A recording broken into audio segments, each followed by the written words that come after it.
Ayan na. Ipapadisbar na, mga kababayan ni Senator Marcoleta. Yung abogado na sabi niya na hindi daw siya pumirma doon sa affidavit ni Gutesa. Oh, ngayon mga kababayan, nabuking kasi ni Senator Marcoleta na hindi lang pala isa, mga kababayan, ang hindi niya pirma doon sa sinabit niya doon mismo sa korte sa kanyang pagnonotaryo, mga kababayan, kundi marami. So far, mga kababayan, 44 na mga dokumento na isinabit mismo ng abogadong iyon ang magkakaiba ang pirma. Tapos siya pa ang may gana, mga kababayan, na magreklamo na, oh, hindi ako ang pumirma dyan kay Gutesa. Maliwanag daw, mga kababayan, sabi ni Senator Marcoleta, na hinahayaan niya ang kanyang mga tauhan na pumirma na lang basta-basta. At ang matindi pa, naglatag pa ng patibong si Senator Marcoleta, mga kababayan, dito sa judge, mga kababayan, na nag-handle doon sa abogadong nagnonotaryo. Ayun, nahuli, nabitag ni Senator Marcoleta. Kaya ngayon, mga kababayan, damay sa kaso ang judge na ito dahil sasampahan din ng kaso ni Senator Marcoleta ng administratibo. Panoorin niyo po. Nakabalita na ba ko ng isang tao na nameki ng notaryo? Wala pa po akong alam, Sen. Anong mapapala niya sa pamimeki ng notaryo? Sa kumita ba siya? Ay, tsaka mura na magpanotaryo eh. Kalusot na lang yun ng mga bangag, mga kababayan, para lang talaga ilihis, no, ang istorya. Nung Miyerkules, ipinail na, ako mismo nag-file Siya mismo ang nag-file. Ipinail ko yung complaint laban kay Attorney Espera. Ayan, mga kababayan. Oh. Bumangag rin kasi yung abogado, mga kababayan Nag-deny pa. Gayong maliwanag pa sa sikat ng araw, mga kababayan, na gawain na yun nila. Mayroon ng kahalintulad na perma, mga kababayan, ang inilabas nila sa iba pang mga dokumento. O ngayon, madidisbar ka patuloy. Disbarment. Opo. So, formal Disbarment! complaint na po, Sen. Formal complaint. Aba, Disbarment ito. yan ang latest. Alala ko Yan yung ang issue latest. Eto ang umpisa ng usapan, mga kababayan. Ang detalye, sa matagal-tagal ng panahon, parang pagpa-file ng disbarment ni Senator Marcoleta. May update ba dito? Sen, parang Hindi, baka yung Doon sa abogado. Sabi mo, hindi naman. oo nga, no? Ganun din pala. Dito, local tayo. Local muna tayo. Hindi, dito muna tayo sa... Hindi, nung nagpanotaryo nga sa Sweden, naalala ko din yun eh. Ganun ba? Total, dito si Sen, baka... Universal yan, notary, mga kababayan. Dahil ngayon nabuking daw ang lokasyon ni Zaldico dahil sa notaryo na naman. Nagpanotaryo daw siya sa Sweden, mga kababayan. magkaroon tayo ng update kung... Doon ho kay kay Tungkol saan? Attorney Espera. yung kay Gutesa, yung... SP, ano ba yan, Espera. At saka yung judge ng Manila City Regional Trial Court, Sen. Pati ba judge, mga kababayan, sasampahan ng disbarment ni Attorney Marcoleta? Hindi, babanggitin ko muna yung nangyari na, di ba nung isang Mukhang ang lang, yung abogado lang na nagnotaryo. may nabanggit ako sa inyo na si Secretary Dininay niya John Vic Rimulya, Yan si John Vic. sa kanyang isang panayam ay sinabi niya na si Gutesa ay peke. See? Tingnan nyo, mga bagoong, mga kababayan, kung paano nila i-twist ang naratiba. Sinabi niya na peke sapagkat siya raw ay nameke ng notaryo. Opo. Alam mo, napakahirap nung ganun na yung tao, isinubo niya yung sarili niya sa kapahamakan. Kapahamakan. Buhay, pati Dapat nga proteksyonan siya, mga kababayan. Anong ginawa ng gobyerno? Siya pa ang whistleblower, ha? Siya pa ang kakasuhan. para lang maisa-isay niya sa pagitan ng kanyang nalalaman. At tinukoy niya si Saldico na siya ang tagakuha ng mga pera. Sa kickback. Opo. Hindi lang si Zaldico, pati si Marcos at si Tambaluslos. Lahat ng ito ay Dinideliver. idinideliver sa bahay ni Martin Romualdez. Sabi nga natin noon, anong mapapala ng taong ito na siya'y gumawa ng ganong klaseng pagsasalita? Notaryo. Oo nga po. Wala. Sa Wala siyang sarili, wala. mapapakinabang doon. Sabi ko Na may cake nga, daw, Diyos ko Lord. he has everything to lose. Pati buhay niya. Yung sinapanganib, pati kalagayan. ng Pati kanyang buhay. Pero imbes na ang Estado ay bigyan ng pagpapahalaga yun, kung ang Estado ay talagang interesado para usigin ang talagang may kasalanan, yung may utak nito, dapat lahat ng protection, kahit hindi humihingi. Totoo po yun. Kung ang Estado ay interesado, siya nang magkukusa na ibigay lahat. Tapos ang sabi pa ni Amy, no, ginigipit daw, parang tinurture daw mga kababayan, sinaktan daw, tinutukan sabi ni Amy Marcos mga kababayan, para lang bumaliktad at mag-recant sa kanyang sinumpaang salaysay. Ang benepisyo, lahat ng proteksyon. At bakit hindi na siya pinatawag muli ni Ping Lacson mga kababayan? No? Kasabat yan sina Lacson. Kakailanganin mo, para sa ganun, mausig mo Mausig. yung tao na gumawa ng lahat ng ito tao. ng paglimas sa kabangbayan. Anong ginawa sa pagitan ng Kinasuhan. maraming kasangkapan? Kinasuhan pa. Abay, kapeki yan.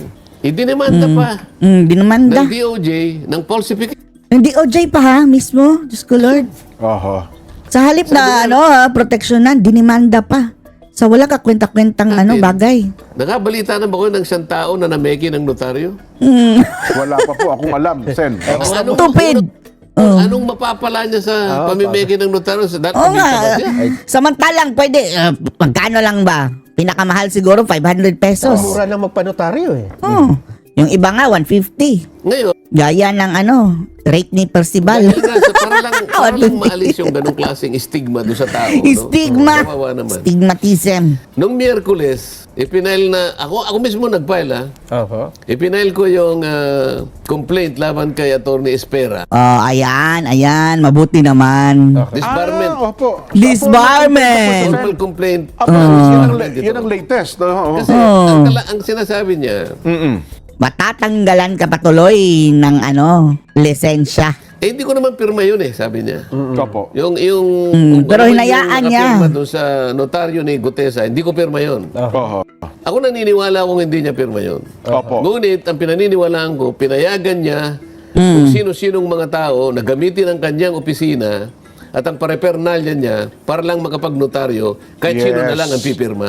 Kahit sino na lang. Pwede nga kasuhan yan sila mga kababayan, di ba? Pwede pang kasuhan. Tama. Oho. Alam mo kung anong napatunayan ko initially? Opo.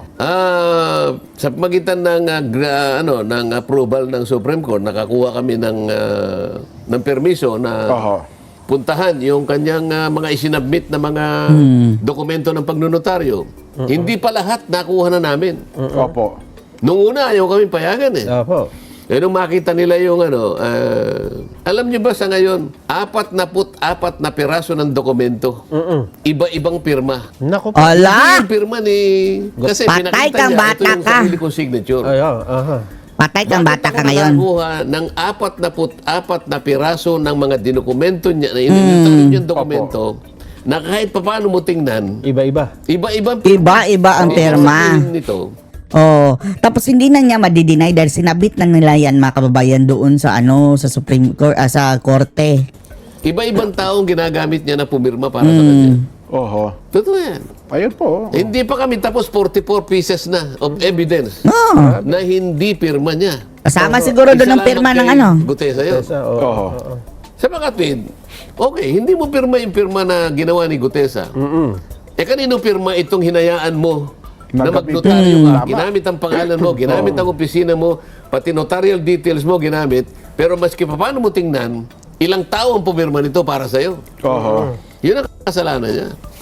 Kasi sa notarial service law ngayon, kailangan nakaharap Kaya abogado. yung tao at saka yung abogado. Magkaharap. Oho. Kaya nung ako ay, bago ko i-file ito, nagpanotaryo ako, pumunta ako sa GSIS building. Sa Senado. Oho. Hindi, doon sa mismo, sa GSIS. likuran nun. May, ano. Okay. Oho. So, humarap ako sa notary publiko. Opo. Kinuha niya ako ng card, pinirmahan ko lahat yung ano doon. Opo. So, nagkaharap kami ng abogado. Para sigurado na. Ngayon, nag-file din ako ng administrative charge doon sa judge. Yun nga ba? Oh, ayan. Oh, dahil yung parang bias din mga kababayan, namimili sila ng yung pirma na pinakita kay senator. Yung judge, Pati yung judge. Oho. Palakasabwat. Sapagkat, ang ibig lang sabihin nito, yung tungkulin niya na eksaminin lahat ang mga nagnunotaryo sa kanyang jurisdiction, hindi niya nagawa. Ayun nga. Una kasi, nung nakakuha kami ng approval, Opo. nahingi lang ako ng 3 piraso sa bawat buwan. 6 na buwan ang pinag-uusapan namin, kaya 18 piraso lang inihingi Yes. ko. Okay. Pero sabi ko, hayaan mo yung aking mga staff na sila naman. nang mamili ng tatlo sa bawat buwan. Oo, tama. Alam mo ang Nandun. ginawa niya? Ang judge ang namili. Ako ang mamimili, sabi niya. Oh, wala na. Oo. So pipiliin niya yung ang pirma ay hindi match sa notaryo ni Guteza. Ang hindi niya na nakuha doon. Kaya tatlo lang ang aking latag ko 'yun eh. Opo. Ito yung patibong eh. Pinatibungan. Sinadya ko na tatlo lang. Opo.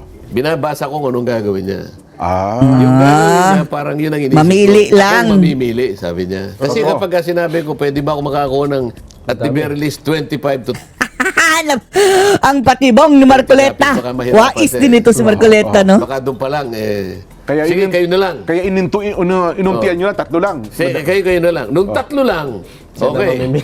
Ako ang mamimili. Alam mo kung bakit sinabi niya siyang mamimili? Opo. Para sa ganun, yung tatlong pinili niya ay talagang masisino pare-parehas niya yung, na yung pirma ng abogada. Ayun. O ngayon nakakuha ko 44. Oho. No. Maski pa paano mo balig-balig ta rin? Iba-ibang pirma. Sino ngayon ang pumirma dito? Yun ay dapat, ito ngayon nasagutin ng Ispera. Akala ko ba, hindi mo pirma yung kay Gutesa? Itong 44, Opo. hindi mo rin pirma ito. Oh. Paano mo pinayagan? Bakit sinabit mo? Sinabmit. Bakit sinabit mo sa notarial Wala na. Malakas ang kaso, section mga kababayan. ng RTC ng Maynila? Oho. Ngayon, bakit ko Disgrasya ka isinama tuloy. sa administrative charge? Oho. Yung judge. Oh, Hindi niya ginampanan ang tungkulin niya. Oo nga. Primero, napakasangkapan Administrative. siya doon. Siya pang namili. Nung ipinilit ko doon sa nung nasa Sa plenary hearing ng debate na Senado, kami, opo, nandun yung Office of the Court Administrator ng Supreme Court. Sabi ko, Madam, bakit po ganito? Bakit siya po ang namili? Pwede ba kaming humiling kako? Opo. Halimbawa, bukas papuntahin ko yung mga staff ko na makapamili naman. Kahit ngayon po, kanya papuntahin nyo na. Nako. Oho. O di sa tuwa ko, pinapunta ko kagad. Pinapunta yung tao. 44 kagad ang nakita namin, hindi pare-pareho. Iba-iba talaga. Ayan. Gaya ng ginawa niya kay Espera, Booking. apat na dokumento, ganun din ang ginawa. So, sasabihin niya, hindi ko pirma yan. Ako, di peki lahat yung 44 na Peki lahat yun. Oh, yun ang lalabas Dapat doon. usigin din lahat yung mga tao nagpa-notaryo sa kanya. Oho. O bakit Ang daming hindi madidisgrasya. ngayon ginawa ng judge ang tungkulin niya? Nako. Pangalawa, gumawa ng order. Ba meron siya kagad conclusion. Peki ito, sabi niya. So, yung nag-secure ng notarial service na to, pati yung mga taong gumamit ng kanyang dokumento, Ayun. Nako. ay liable. Damay lahat yun. Pati ako damay. Dahil ginamit ko sa ano eh. Oh, sa hearing niya po. At ano ko rito, paano mo nagawa, paano mo kagad naisip na pati yung mga taong gumamit ng kanyang sworn statement ay kasangkot dito, hindi mo naman ako pinatawag. Oo nga po. Oh. Dapat sana humarap muna ako sa kanya. Oo. Para nakapag-explain naman ako, ay hindi. Ako naniniwala ako, napakasangkapan siya Oho. sa mga taong interesado na ang pagsusuri, pag-iimbestiga ng flood control ay kailangan palabuin. Oho. Kailangan palabuin. Kinakailangan hindi nila makita yung utak, yung pinakautak ng lahat ng pagnanakaw at paglilimas ng kanyang bayan. Napakasangkapan Ano yan sa eh? mga tao na ito ang kanilang kagustuhan. Hindi Diversion. Pero tsaka ni judge yung ganito Okay, pangyayari. wala na akong magagawa. Di ba? Basta ako kung ano yung tama, yun ang tama. Ayun. Kaya sagutin nila yun. Oho. Sagot! So disbarment po kay Espera, yung kay judge po naman ay Ay, civil. Administratively, administrative ano? Ay, administrative. Oho. sa Supreme Court yun. Supreme Court. Yung kay Espera sa IBP. IBP. Oo. Kasi yun ang tumatalakay sa disbarment. Ano? At tatayo ako talaga. Kasi ako nag-complain eh. Oho. Maghaharap kami. Nako. Disgrasya ka dapat, tuloy. Oh. Bumangad ka kasi eh. Rahuli tuloy ang modus, mga kababayan. Alang-alang sa katotohanan. At in fairness, hindi lang siya ang gumagawa niyan. Marami ang gumagawa niyan, mga kababayan. Oh, warning na ito sa inyo. Warning! Mga nagnonotaryo. Oo nga naman. Kawawa yung tao. Nagbuwis na ng sarili niyang kapakanan. Isinapanganib ang buhay. Pagkatapos siya ngayon, ang, Siya pa ang na biktima. Diyos ka, balastugan ng ng abogada. Discredit at siya pa ang tatakutin. Kaya ngayon hindi siya makalabas eh.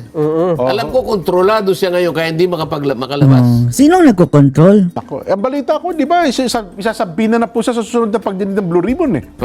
Paano mo isasabi na yung taong alam mo kung naran pero kinukontrol mo, ayaw mo siya lumabas? Ganun. Sino nagkokontrol? Sabi nung nakaraan, kasama po siya sa dapat isampina kasi nga, para bagang Ang ini-stop dapat nila. mong isampina yung mga taong malalaki. Si Marcos. Yung mga Romualdez. na malalaki. Di ba? Oo. Hindi nga isda, buhaya na. Oh. Sino ba yung isdang malalaki? Bisugo. Yung mga tinuro ho ni, Marcos. Oh. ni Saldi. Sino man tinuro ni Gutesa? Oh, si Saldi ko. Oh, tapos binanggit niya yung pangalang Mark Texay at saka yung John Paul Estrada. Oh. Oh, pagkatapos nagkaroon ng isang buwan na pagkatagal-tagal, nag-resign ng chairman. Hanggang Anong ngayon. ibig sabihin nun? Binigyan ng oportunidad ay itong dalawang binanggit pa niya, makaalis na ng bansa. Wala na. Oo. At yung iba naman, ay tinago na yung mga pera at siguro kung saan na pinagdada. Kaya ganun eh, ang tagal-tagal eh. Siguro no, si Bunuan mga kababayan, no, baka nilabas na yun ng kayamanan ni Bunuan, tapos yun na bumalik, tapos lalabas ulit. Oo nga. In the meantime, ang mga tao, disgusted, tormented, di ba? Disgusted, tormented. Wala eh. Naghihintay ng wala, pero galit ang tao. Totoo po. Hanggang ngayon, hindi makapagpalabas ng partial report. Oo nga, no? Naunahan pa nila, mga kababayan, Senator Marcoleta, minority report. Tapos, sabi pa ni Tuta Soto at ni Lacson, isa yan pang babastos. Hinihintay Ay, natin. nako, mga ungaz. Mga ungazi, kwenta naman tayo dito, mga Sen, hudazi, sa- mga walang kasi hiyae. nabalitaan natin na mababa ang yung sa ekonomiya. Mababa. Ay, ni-report ng nakaraan yan, no? Hindi natin Statistika. makuha yung target eh. The lowest economic target ang Magkano yung ating GDP? 4.4. 4.4 Oh, po. 3 years in a row under the Marcos administration. Mababa mga kababayan ang GDP natin. Diyos ko Lord, Diyos ko Lord, Diyos ko Lord. Tapos nagyayabang na sama-sama tayong babangon, maganda na daw, papunta na sa paputi. Tapos simula nung naupo si Marcos, hindi hindi na-hit ang target mga kababayan sa GDP. Nakakahiya. Bangag, Ito yung nakakahiya. buong 2025. Yes po. Sinasabi ko sa 3 years na. At tapos yung Ano yung Hindi original na-hit ang- estimate? 5.5. Ang target po, 5.5 to 6%. 6. Yes. Opo. Anong kinalabasan? 4.4. O yan, lethargic. Lethargic. Ay, ibig sabihin, mahinang-mahina. Bagsak na. Mahilang nila lang. Ang ekonomiya. Lowest Oh, po ito. may sakit din si BBM daw. Oh. So, sobrang sipag mga kababayan, hindi na makatae. Yun ba? Yun ang sinasabi na yun. Sa sobrang sipag, hindi na daw makatae. Ayun, sabaw na lang Siyempre, kinakain. target mo 5.5, pagkatapos you will settle for 4.4. Ano ibig sabihin nun? Oho. Kaya nagkakaganyan tayo. Hindi na-hit Tapos ang gagawa target. ka ng budget, 6.7 trillion. Yun. Ang budget mga kababayan, ang luho. Oh, sobrang luho ng budget. As if naman na ang yaman ng Pilipinas at hindi nangungutang. Tapos grabe ang budget, ang rarangya. Para sa Rarangya na walang hiya. Tapos nanakawin lang pala. The nerve and the faces of these Saan idiots, tayo mga kukuha ngayon korap. para masapatan yun, Sen? Utang na naman. No, ewan ko sa inyo. Ang projected income mo is 1.5 trillion. 5 trillion. 5 trillion. So Opo. meron kang deficit na 1.6 to 1.7 trillion. Utang na naman yun. Utang na naman. Kasi ito pang Utang sitwasyon. ng Marcos na Hindi yan. wala ata pumapasok ngayon sa atin ng foreign direct investment, Sen. Mukhang yun ang problema. Tsaka Wala iba, na. matras din eh. Apektado higit sa kalahati, 50% more ang bagsak ng foreign direct investment. Utang ina mo, So, hindi mo pa Marcos. nakikita. Utang. Ang ating outstanding debt, Marcos. kano na? Udas. 17 trillion na po ata, kung hindi ako nagkakamali. 17 Ito mga kababayan, pagbaba ni Marcos, ano na yan? Mga 20 plus trillion ang utang ng Pilipinas. 6 trillion. 17, almost 18 Marcot, trillion na pala. Marcot, Marcot. 17.6 trillion, lumampas ka na doon sa conventional parameter. Oho. Anong conventional parameter? Debt to GDP ratio 60%. Wala na eh. Oho. Ano Bagsak na. nangyari? 63.1%. 63 na. Ano ibig sabihin ng 63.1%? Ang pera natin nagagastahin para sa taong ito, 63.1% pambayad ng utang. Opo. Less than 30%, 37% ang Panggastos. panggastos mo sa pangkabuhayan. O ano ngayon ang gagawin mo? Kaya ang pera mo sumadsad. Sumadsad. Magkano na yung Pati palitan ang ng rating pera sumadsad. natin? Mukhang konting-konti na lang ay Ang senior citizen na. 1:60 na yata. Oo, ito pa pagkakamali nung tagapagsalita ng Pangulo. Oh. Isang babaeng abogada yata. Yung ano mga kababayan, si Chucky. Opo, opo. O ano sabi niya? Siya nga. Ang gusto ni BBM ay Ayaw daw niya paabuti ng 60. pumalo ng 60. Bakit? Mauutusan mo ba yan? Oo, ayaw po nila yan. Vis-a-vis the US dollar. Vis-a-vis? Yes po. Hindi pwede. Alam mo, ang nakakapagtaka doon, Paano niya gagawin? polisiya ng ating bansa, Ang may problema.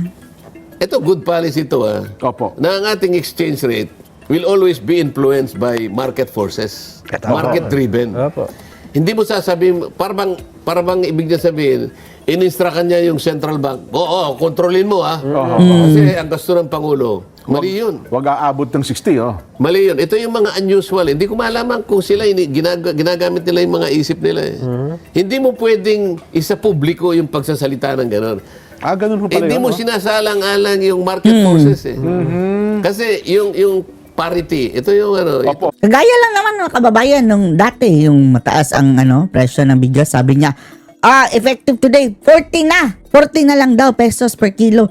Tapos ang kuha ng mga negosyante mga kababayan 50. Sabi ng mga negosyante, paano mo gawin yan? Bangag. Magbebenta kami ng palugi. Niwi. Opo, oh.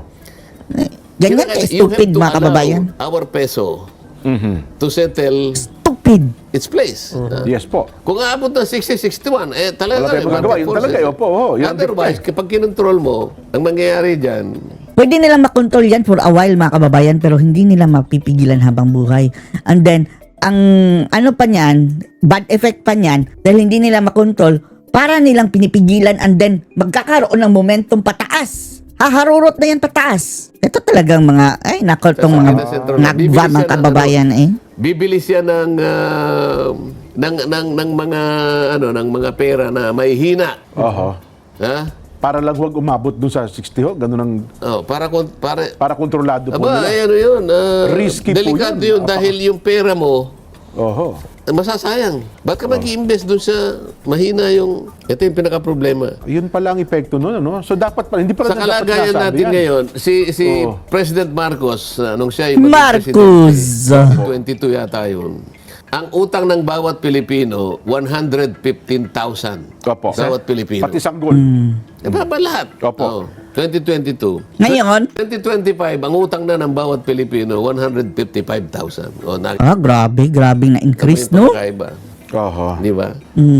Ngayon, kahit anong gawin mo, hindi mo mapipigilan yung pagbulusok ng piso mo Oho. against the US dollar. Kasi ang unang tatamaan diyan ay yung 17.6 trillion na pagkakautang mo. Opo. Utang nga No. Karamihan, dollar yan eh. Oho. Tapos meron kang budget deficit na 1.6 trillion. Saan mo kukunin yun? Oho. So may pressure sa pera natin yun. Di ba? Lalong-lalo na ang ekonomiya natin, import-dependent. Oho. Import Tas ang export dependent. mo kakapurit. Totoo. Di ba? Pagkatapos, ito pa ang problema. Dapat hindi natin binenta yung 30 Ginto. tonelada ng ginto. Ginto. Dahil yan ang mga kababayan ng basihan sa ating currency. Ang problema mga kababayan, sinong binentahan nun? Baka sila lang din, Diyos ko Lord. Tapos binenta ng discounted. Oo nga, taas ngayon eh. Ganun pala. Kasi yung Ganun. ginto mo, parang sa balance sheet mo, Oho. walang iniwan sa pamilya mo. Balance. Meron kang alkanse. Opo. Meron kang kumpiyansa Yes. Kasi meron ka namang savings. Meron ka. Meron pa akong meron pa akong hindi pa binabasag yung aking rito, yung aking Aking alkansya, alkansya ko rito. May kumpiyansa ka Pati yung mga creditors Basagin, natin. basagin kayo natin yung kanilang mga kababayan. Mga kangiwian. Ang panga Yung gold reserves mo Opo. na Pero nagliliking kahit may mga gold kababayan, reserves Diyos ka, ko Lord. Medyo inflation mo, Tapos saksakan ng dami ng utang mo. Wala din. Pati yung Saksakan! balancing ng gold, tumatagilid Pero binenta mo pa. Isip-isipin mo. At tapos tumaas po yung ginto. Almost 10,000 ngayon. Oho. Ang mas mahirap pa rito, tinatanong ko sila, bakit kayo nagbenta ng 30 tonelada? Oho. Oh, tonelada mga kababayan ha. Grabe, ang dami. Tons and tons. Ba't di na lang Ang isang kotse mga kababayan, aabot ba yun ng isang tonelada? Parang hindi, no? So, ganun karami mga kababayan ang binenta nila. isang tonelada? 29 tons mga kababayan ang binenta. Oo nga Hindi po na masagot yun. Anong klaseng polisiya na sa panahong ito, 30 tonelada kagad ang ibebenta natin? Oho. Kung wala ba tayong foresight? Anong parameters? Ano po? Hindi ba? Ikaw naman kahit na yung Walang palay foresight. mo, hanggat kailangan ngayon mo muna. Ay, siyempre ho naman. Teka muna, hintayin ko muna ng ganito. Halimbawa, Tumaas yung presyo. Oo. gold ito eh. Lalo na yung gold, Sen. Hindi naman nabubulok to eh. Nung ibinenta, aba palugi. Yan yun.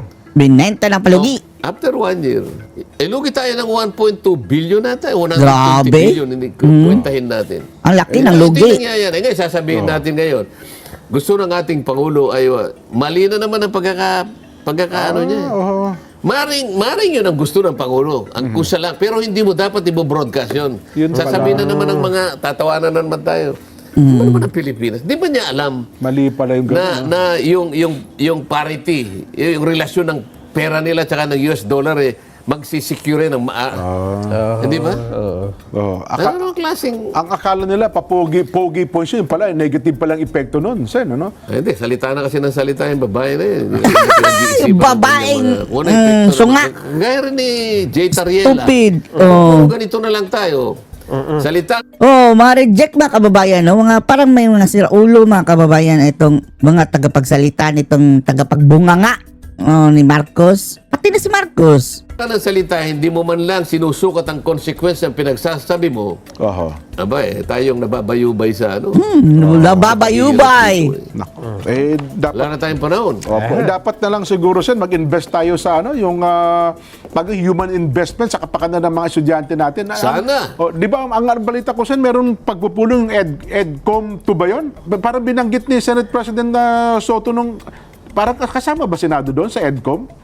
Ano? Education Committee ba yon na dapat po ay mapag-uusapan itong kapakanan ng mga mag-aaral natin? Meron namang EDCOM talaga eh. Opo, oho.